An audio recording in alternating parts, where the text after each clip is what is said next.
Hi, I'm Jason Gorber for ThatShelf.com, and we're here to celebrate the 80th birthday of one Paul Simon. Shelf. So, Paul Simon, legendary singer-songwriter, a writer of some of the greatest tunes in the American songbook. Started out as a duo with Tom and Jerry, as Simon and Garfunkel knew themselves as. Tumultuous relationship with his partner. But they crafted some of the most incredible musical performances of the mid to late 60s. Split up, and then Simon went on his own and had an incredible run through the 1970s. Helped completely shape music in the 1980s with his dominant performance in Graceland, and has continued over the last several decades to create records that are surprising, uplifting, musically rich. It's truly a great artist, and one I thought well worth celebrating.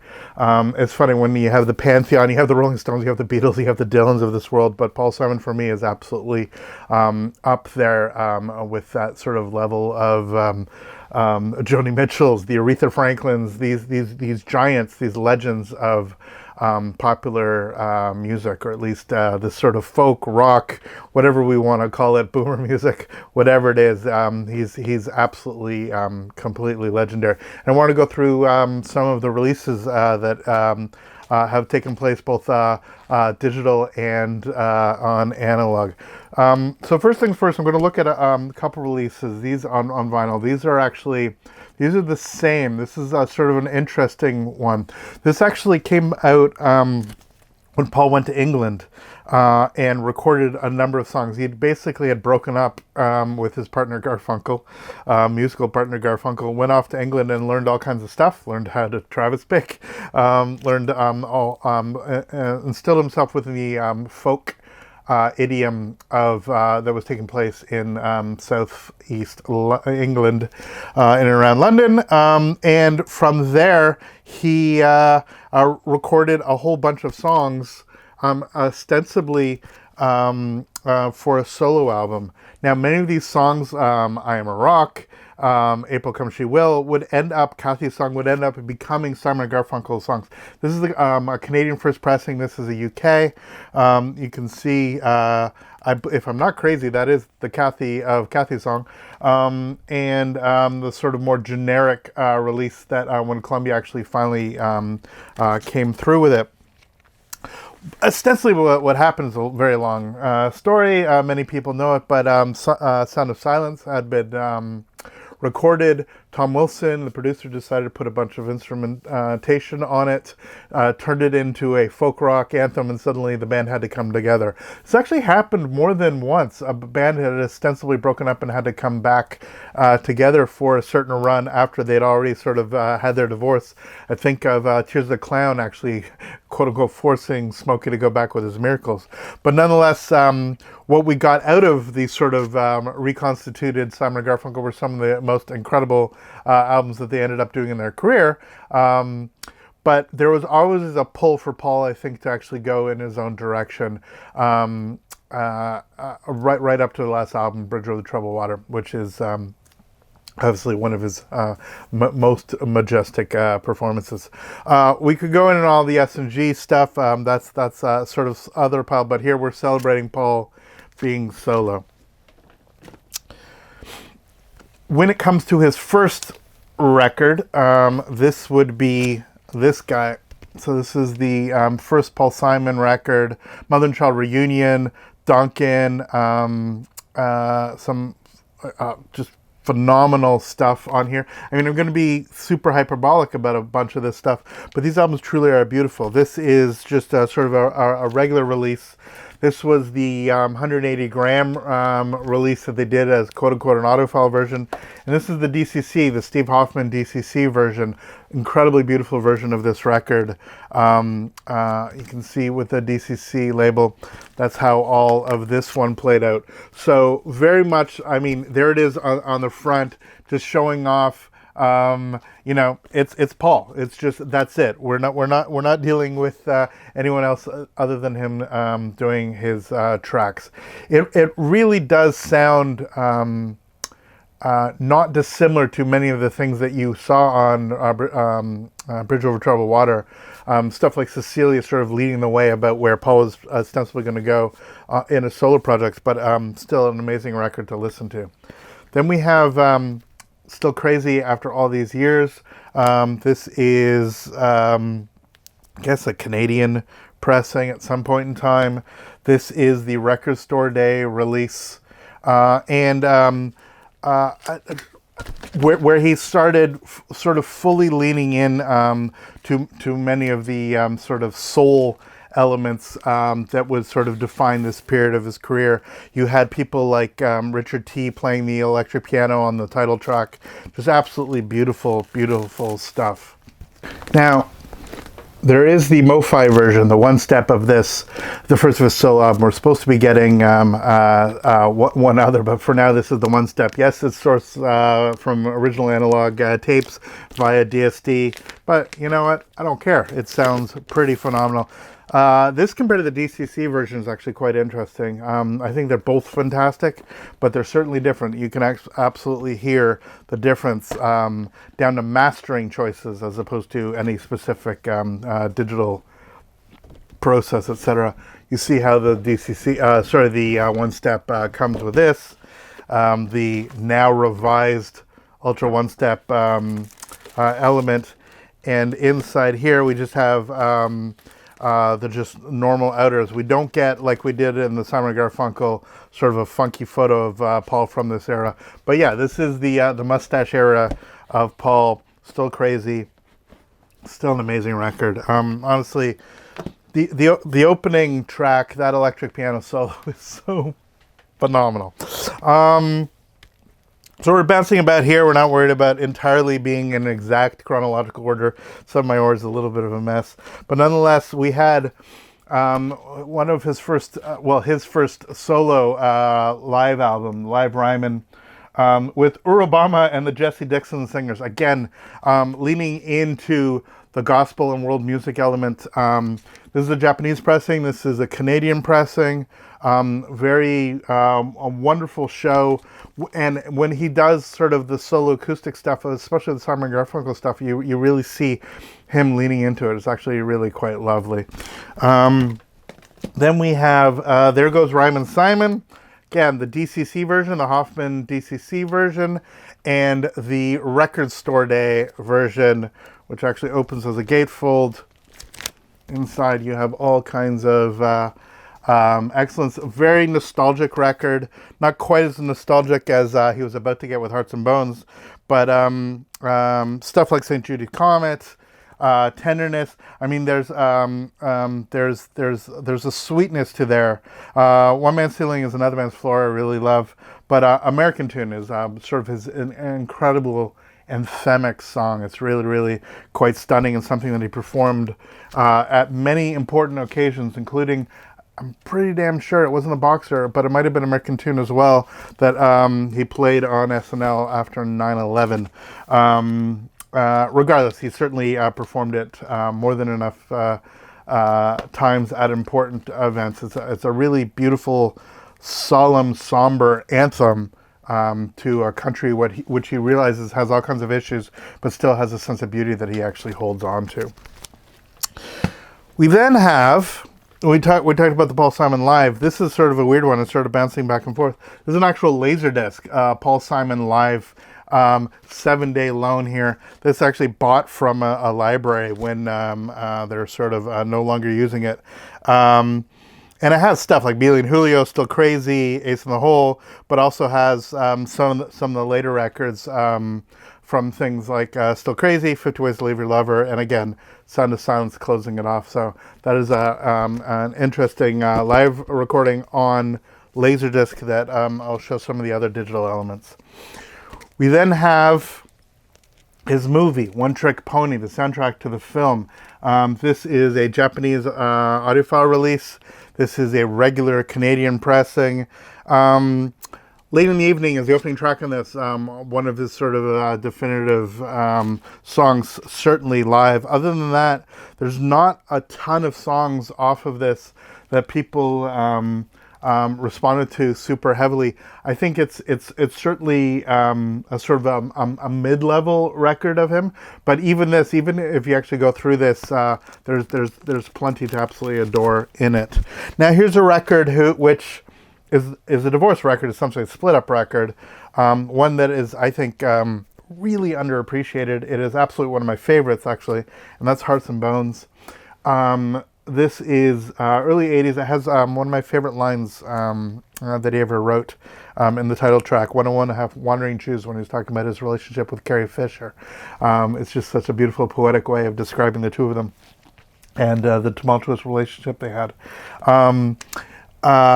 Again, it's got some, just back to front, some very, very beautiful tracks. It's funny, if you actually see this here, featuring the hit single Allergies. Well, I'm not sure how much of a hit single Allergies actually was, but it's probably the least interesting song in the entire record, and obviously leads it off. But after that, it sort of dives into this much more, as I said, somber, introspective stuff. A really fantastic record that I enjoy very much.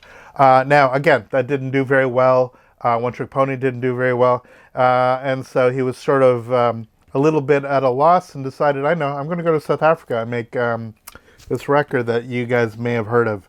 So here are a couple versions of Graceland. This Japanese version, this is an original DMM, direct metal mastering, and this is the Pressed RTI maroon vinyl Newbury Comics version. You can see it's sort of purple on the back. It's probably going to be very hard to see on camera, but this is actually, I believe, Kevin Gray. This is limited to 2000, but this newest version is just stunning. Would love to actually see. It's a digital recording. I think it's a hybrid, partial digitally mixed at least, back in the day. But I believe all the specific elements were actually done on tape, certainly in South Africa. But yeah, the story of this record is phenomenal. We'll get into the telling of that story in a moment. But absolutely transformative. This really was my introduction to solo Simon. Came at the right time, completely transformed the way that I saw and listened to music. If we talk about people who are doing it not to sort of steal from other cultures, but bring other cultures in, I point to two records.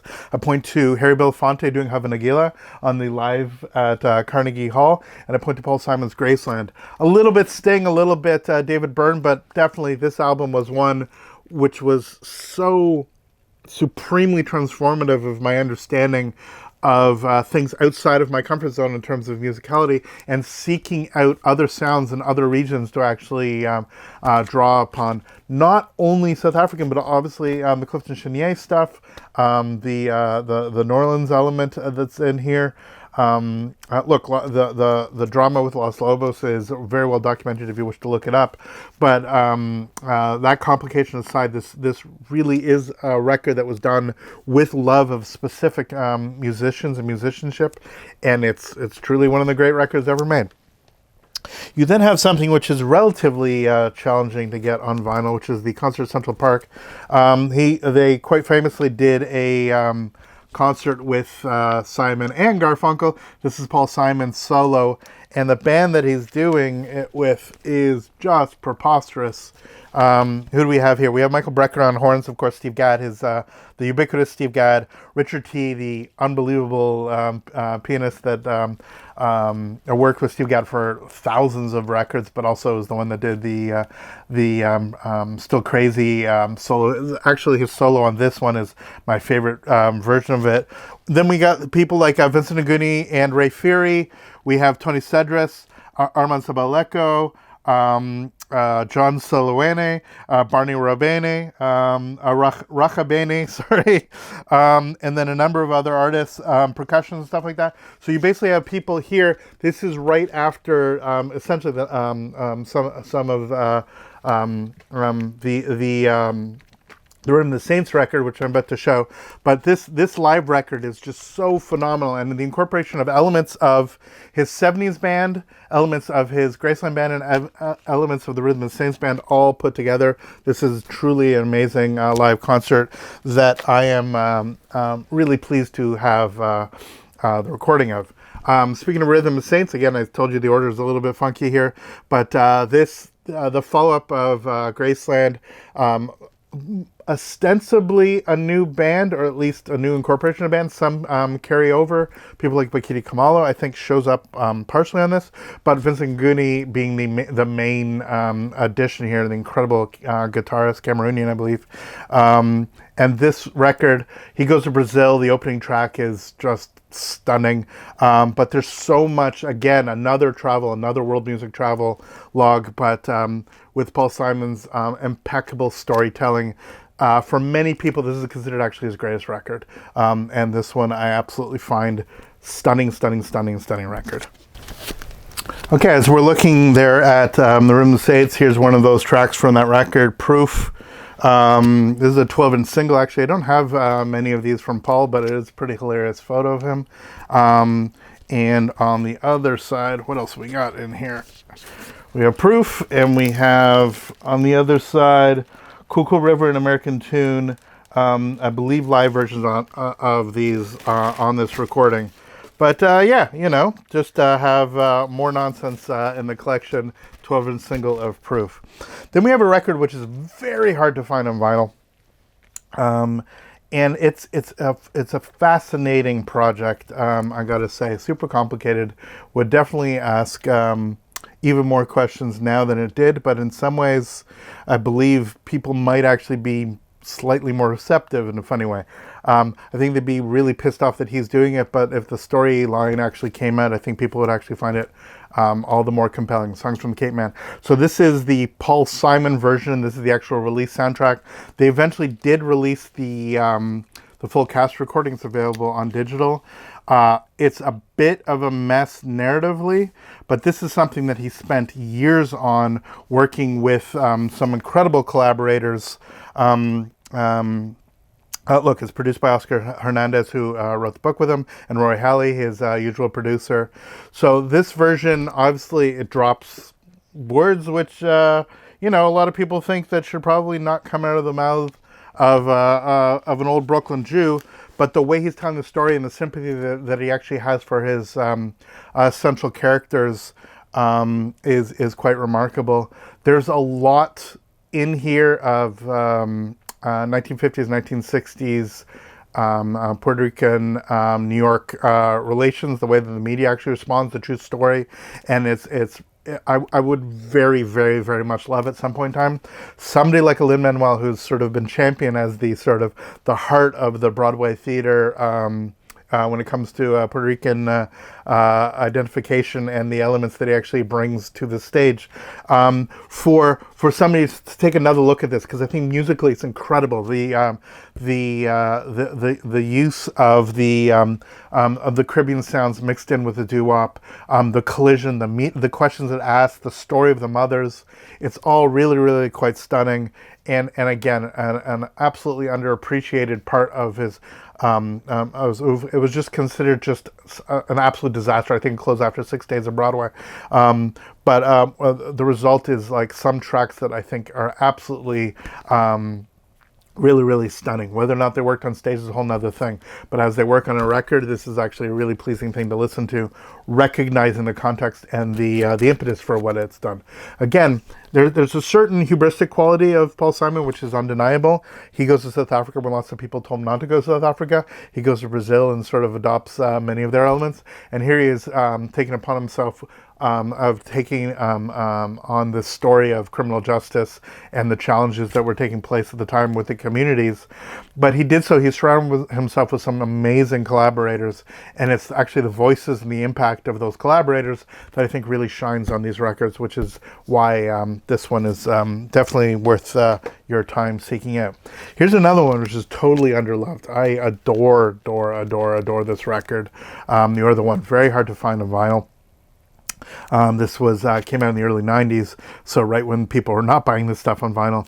But this record is just stupendous. I actually had a chance to see this. This was the first time I saw Paul in concert. It was actually a tour for this record. And this actually sort of corresponds to the digital version of the DVD audio. The 5:1 mix on this is absolutely stunning. If I'm going to sort of switch back and forth, between listening to multi-channel and listening it to in stereo. This is sort of the way I do it. What a beautiful, beautiful record, and one definitely worth you taking a listen to. And then we get the sort of later period records, ones that again a lot of got a lot of critical attention, but didn't necessarily get bought by a number of people. After many, many years, we got elements such as this. We got So Beautiful, So What. Again, just fantastic moments. This beautiful collision, the different samples that take place, the way that he incorporates elements of electronica, really lovely. I mean, in a similar one, we had the amazing surprise when this record came out. This is a collaboration with Brian Eno. What does it say? Sonic Landscapes by Brian Eno. So this is essentially has electronica in it. It's not something I listen to a ton, but there's still some really phenomenal and sort of reaching elements in it. You really feel an artist that's actually seeking out new voices and new ways of expressing himself. It's a really, really lovely record, whereas this one I think is just absolutely one of his best. I adore this record. This one is really, really phenomenal. As we keep going here, we have Stranger to Stranger, one of his latest. Again, a beautiful record. Werewolf Wristband. You have him singing about weirdness. Another late career remarkable track. And just prior to that, we had In the Blue Light. Again, post that. What's interesting about how this one works, so this is ostensibly the last record that he released of new stuff, whereas this is pretty great. He went back with a number of tracks from his career that he thought wanted a little bump, sort of to perform them in the studio, similar to how he does live, where he sort of twists it and reshapes the recordings. So you have stuff like One Man Ceiling is Another Man Floor, Can't Run But, How the Heart Approaches What It Yearns, Pig, Sheep and Wolf from You're the One. Sort of a re-look at some of his tracks and twists it. Not with, many people do this symphonically. Peter Gabriel does that a lot. But just a whole new way of dealing with it. Fresh perspectives of 10 of the artist's favorite songs, as they describe it pithily. And you can see this is the blue version of In the Blue Light. And then I have a couple others. These are ostensibly bootlegs. I did have this bootleg CD of the Unplugged. This is, I believe, the full Unplugged on vinyl. The complete Unplugged. You can see the gatefold there.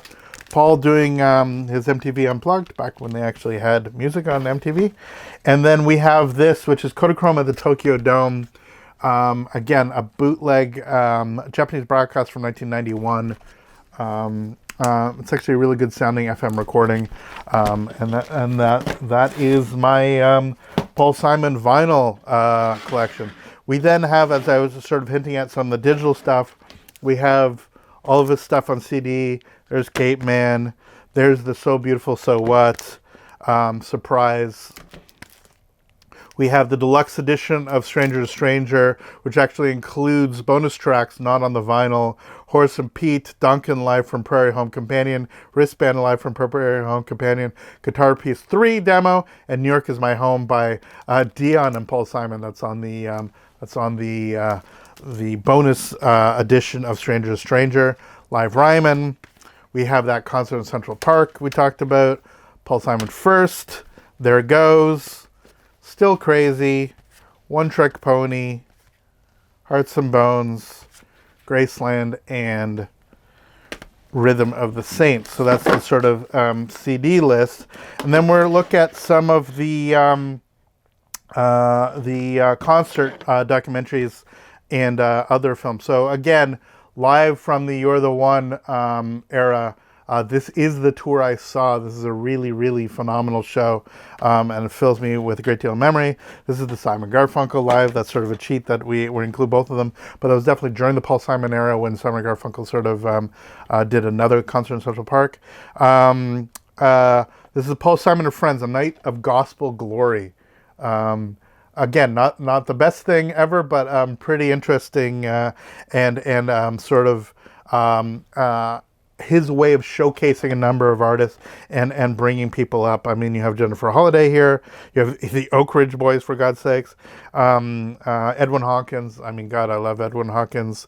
And Mighty Clouds of Joy, all coming together and doing sort of a gospel gig. Here is a Live at the Tower Theater, October 7th, 1980. The Paul Simon Live. That is the same as the Laserdisc.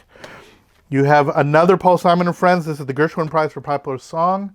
He did a number of performances for that. We have the concert at Hyde Park. It's still sealed, embarrassingly. But that is Paul Simon, another Blu-ray. You have the African concert. This is the Graceland concert, which is unbelievable. This is when he actually went to he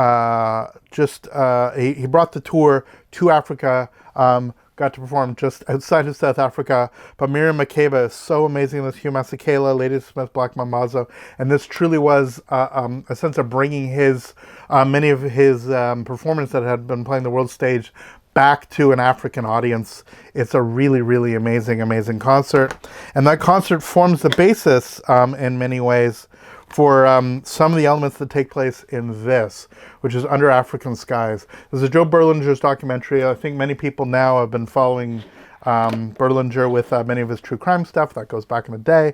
Incredible documentarian. But this movie is what I fell in love with his filmmaking for. This is such a beautiful, nuanced take on this incredibly complex story. It's definitely under Paul's aegis. It's certainly from his perspective, but there's enough there when you hear from members of the ANC and you hear from other people, you hear from the band members telling their own story and actually allowed to voice, but the complexity of what it was like to ostensibly break a cultural boycott in order to bring the sounds and texture, the culture of South Africa to the world stage, and what was better, what was the responsibility of the artist to maintain a political point of view, a point of view that activists or politicians want, where the artist is sort of pushing for something new, but doing so at a level of, as I said, both hubris and genius, both of them at play. So if there's one thing to get out of here, definitely check out Under African Skies, the amazing documentary. Go. And then finally we have another Live in New York City a Blu-ray that I picked up some time ago. Look, Paul Simon just means the world to me. It's his birthday. He's an absolute treasure. I had the pleasure of seeing him a number of times, both solo and with Garfunkel, actually. I just genuinely think that he is a truly phenomenal, intelligent, beautiful craftsperson, somebody that sort of elevates the elements that he actually provides, creating for me a lifetime of music pleasure. I love how he continues to push. His latest records give me something unexpected and challenging, but even going back through his catalog, finding album tracks to fall in love with that maybe at an early age I sort of had skipped past for some of the more popular tracks, but I'm finding absolute joy in diving through his discography. So happy birthday, Paul. May you live to 120. May we have many more years of enjoying your music. For thatshelf.com, I'm Jason Gorber. Please go listen to some Paul Simon. Please subscribe, follow us on social media, and thanks so much for supporting the channel. It really means a lot. Let us know in the comments what your favorite Paul Simon moments are, and we'll see you next video. All the best. Take care.